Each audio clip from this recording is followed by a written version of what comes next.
Kayo, ano ang grade nyo sa SONA? Sa SONA ni Bangag. 10 out of 10?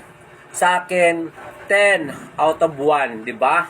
Wala talaga sa konkretong plano ang gobyernong ito kung paano mabibigyan ng maayos na pamumuhay ang mga Pilipino.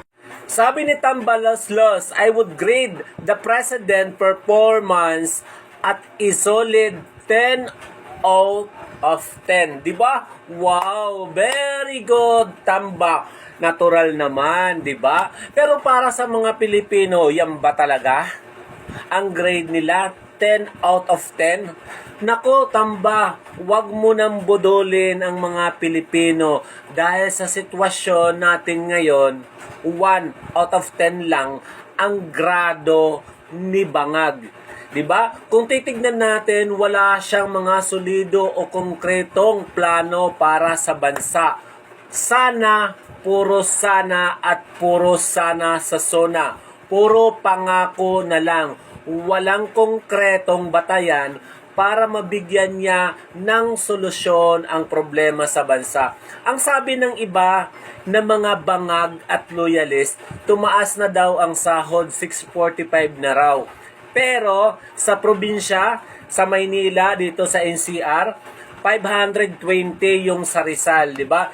Imagine mo yun ha, magkaiba ba ang pamumuhay ng Rizal at ang NCR? 520 sa Rizal, 645 sa NCR sa Luzon. Bakit sa Maynila? 'Di ba? Kung tutusin natin, magkaiba ba ang presyo ng bigas, gas, pamasahe sa Rizal at saka sa Maynila? Hindi. Huwag niyong pinagluloloko ang mga Pilipino. Dahil ang presyo ng bigas sa Rizal at ang presyo ng bigas sa Maynila ay pareho lang. Ang presyo ng gas, ang presyo ng pamasahe ay pareho lang. Pero magkaiba ang sahod, magkalapit na bayan. Yan ba ay may konkretong plano ang presidente natin?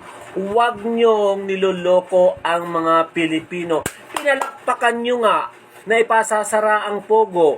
Bakit? Noted na ba ito sa presidente na nakaraang taon pa ay nag-IGL na to? Hindi na ito Pogo. Internet Gaming License na to. Ano yon? Out Pogo? NIGL? Nako, binobodol lang tayo ng gobyernong ito.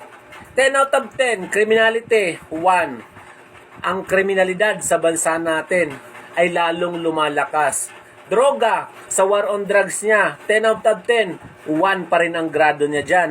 Dahil lalong dumarami ang nagbebenta ng shabs, di ba? Inflation, 10 out of 10, 1 pa rin. Ang pangako niya, sa mga sana at sana niya, lalong tumataas ang presyo ng mga basic commodity. Di ba?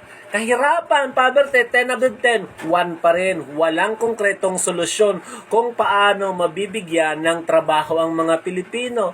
Di ba? Yung investors niya, asaan? Nga, di ba?